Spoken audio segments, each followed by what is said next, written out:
So this is the ultimate thing that you really need to develop and you really need to hone if you want to get the OSCP. But not only that, I know a lot of you guys are into the OSCP. That is why, I am going to really hit home on that topic for this video. But for the most part, if you want to be successful as a pen tester, you need to develop this skill. And so just stay tuned. We'll get right into it.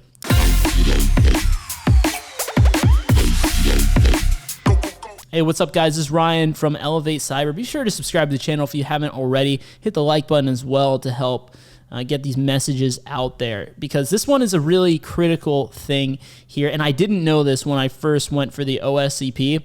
And honestly, it was one of the major reasons why I was not successful on my initial attempt. And that is, you must develop a methodology. All right.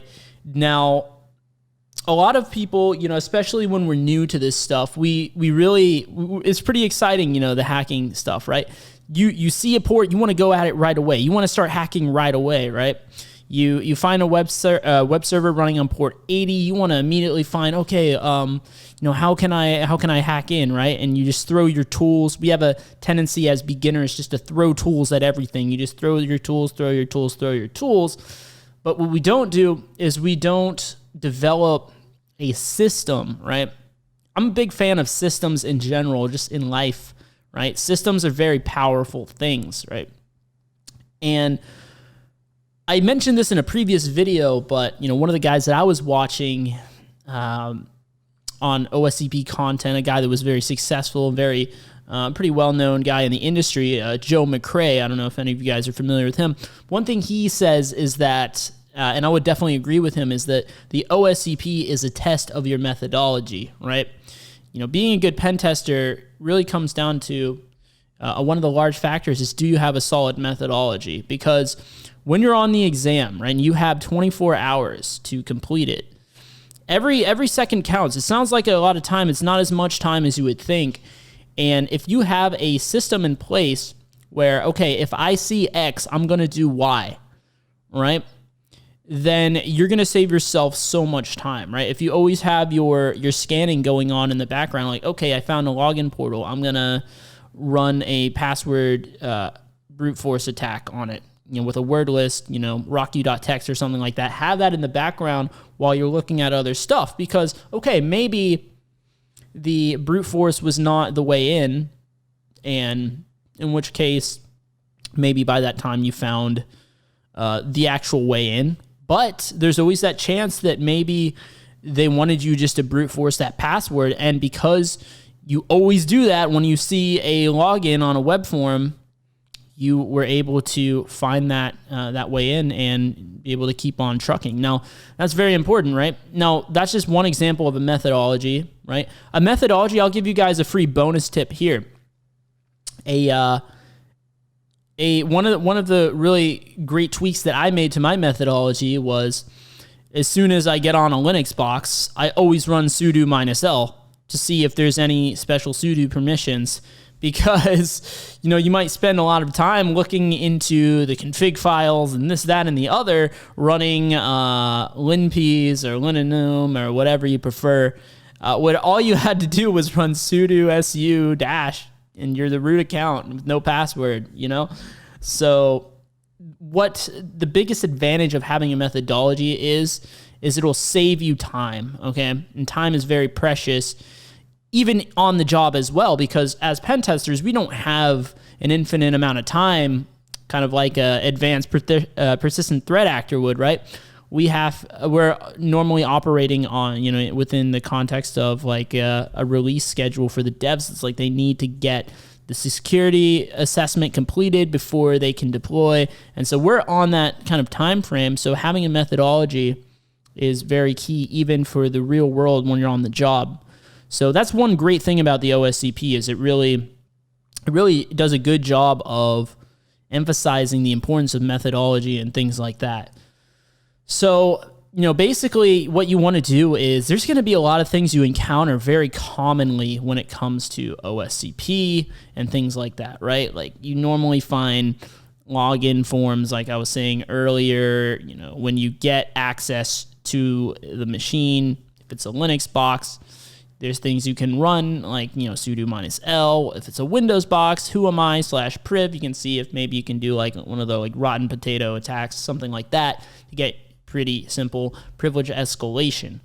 So what I would recommend for you guys to do is just come up with all of the common scenarios, the things you commonly encounter, and make a note of what you typically would do that would be successful in getting to the next step. So go out and do a bunch of boxes. If you have no idea, right?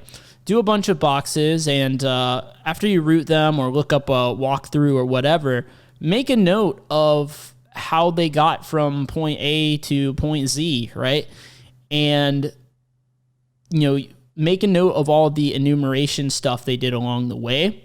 And over time, you're going to start to realize the commonalities. Like, okay, like, all right, I've seen a WordPress site like 10 times now, and every time it was pretty much either brute forcing the login or it was exploiting a vulnerable plugin. So therefore, every time I see WordPress, I'm going to run WP scan and determine what plugins are on the system, what versions they are, and all that. And then I'm going to search for known exploits for those plugins and things like that to see if there's anything that I can exploit to get initial access. If not, but at the same time, before I do all that, I'm going to have my brute force running on the login in the background, and that way you have all your bases covered. Right. And so you'll start to figure out this for different things. You can have a methodology for everything you might encounter. Like, okay, if I see SMB, I'm going to do this, right? If I see NFS, I'm going to do this.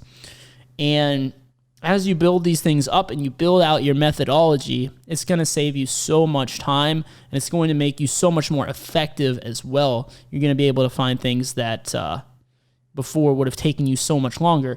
Now, if you want to practice this or see where you're at, one of the great indicators that I've found is actually on the Offensive Security Proving Grounds website. So they have some CTF, Offensive Security has some CTF boxes, kind of like Hack the Box, but more tailored to what you would see on OSCP. Now, if you go, there's play boxes and practice boxes. The play boxes are basically copies of VulnHub boxes because Offensive Security bought VulnHub.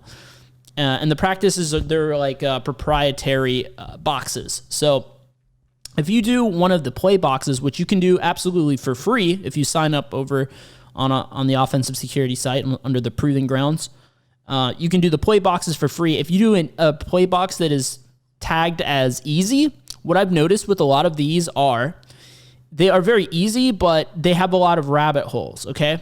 So I think it's a great way to test your methodology because, a lot of you guys are asking about rabbit holes and how to avoid them. The easiest and best way to avoid a rabbit hole is to have a good methodology.